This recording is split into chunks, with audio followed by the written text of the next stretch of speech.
1893 में French assembly के अंदर भी लो इंटेंसिटी का बॉम्ब फेंका गया। उन दिनों ये किताबें पढ़ते ही थे, दुनिया भर में देख रहे थे कि आजादी के लिए क्या क्या चल रहा है। इन्होंने भी तैयारी करी, बटुकेश्वर दत्त को अपने साथ लिया, एक लो इंटेंसिटी का बॉम्ब तैयार किया और कुछ पर्चे लिखे वहां पे, और अचानक वहां पे जाके असेंबली, सेंट्रल असेंबली में पहुंच गए, खाली जगह ढूंढी और वहीं बॉम्ब फेंक दिया। लो इंटेंसिटी का बॉम्ब था, किसी को नुकसान ना पहुंचे, धुएं का गुबार हो गया। पर्चे उठा के हवा में फेंके और हर पर्चे पे लिखा था, बहरों को सुनाने के लिए धमाका जरूरी है। क्या बोले? बहरों को सुनाने के लिए धमाका जरूरी है। और ऐसा धमाका, धुएं के गुबार में भाग के निकल सकते थे, चाहते तो चुपचाप वहां से चले जाते, लेकिन वहां गायब हो जाते, कोई पकड़ नहीं पाता, लेकिन जानबूझ के वहीं चिल्लाना, इनकलाब जिंदाबाद, इनकलाब जिंदाबाद, और जाके अपने आप को पकड़वा दिया कि ले लो मुझको। ये एक ऐसा लड़का था, सबको जीना पसंद है और मौत भी सबकी आनी है। ये वो लड़का था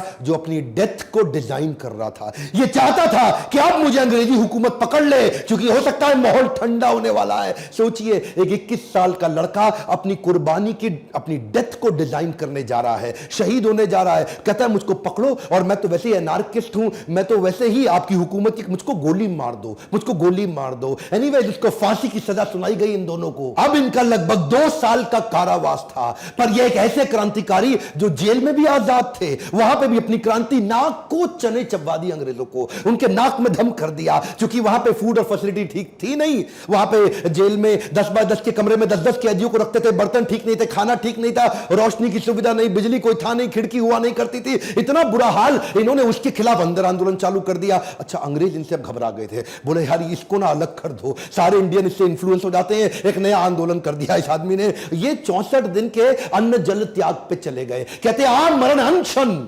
अब कुछ नहीं खाऊंगा मैं। अच्छा, अंग्रेज शुरू में इनको इग्नोर करते थे, अब 2 दिन, 4 दिन, 5 दिन, 64 दिन तक नहीं खाए। क्रांतिकारी यतीन्द्र दास उस समय शहीद हो गए, क्योंकि इतना कमजोर भगत सिंह का वजन रोज कम होता जा रहा था। अंग्रेज घबरा रहे थे, लेकिन ये असल में क्या है ना, इनको, अच्छा उसके बाद भी हंसते थे, डर लगता नहीं इनको, इनके चेहरे पे हमेशा मुस्कुराहट होती थी। इनकलाब जिंदाबाद, इनकलाब जिंदाबाद। घबरा गए, ये क्या बोले? कहते मेरे सीने में जो जख्म है वो तो फूल के गुच्छे हैं, हमें पागल रहने दो, हम पागल ही अच्छे हैं। अंग्रेजों को घुटने टेकने पड़े, हार मान गई इनकी। उन्हीं दिनों ये कई लेख भी लिखते थे, क्या कहते थे? अंदर भी आंदोलन चलाऊंगा और लिख लिख के बाहर भी आंदोलन चलाऊंगा। इन्होंने एक इंस्ट्रक्शन दी थी, जेल में मुझसे कोई मिलने आएगा तो नई किताब लेके आएगा, कभी बॉल्शेविक रेवोल्यूशन की किताब लाएगा, फ्रेंच रेवोल्यूशन की किताब लाएगा, लेनिन की लाएगा या मार्क्स की किताब लाएगा। उन दिनों ये बिल्कुल सोशलिस्ट रिफॉर्मर हो गए थे, ये पहले सोशलिस्ट लीडर थे हमारे कंट्री के। उस समय एचआरए को एचएसआरए इन्होंने कर दिया,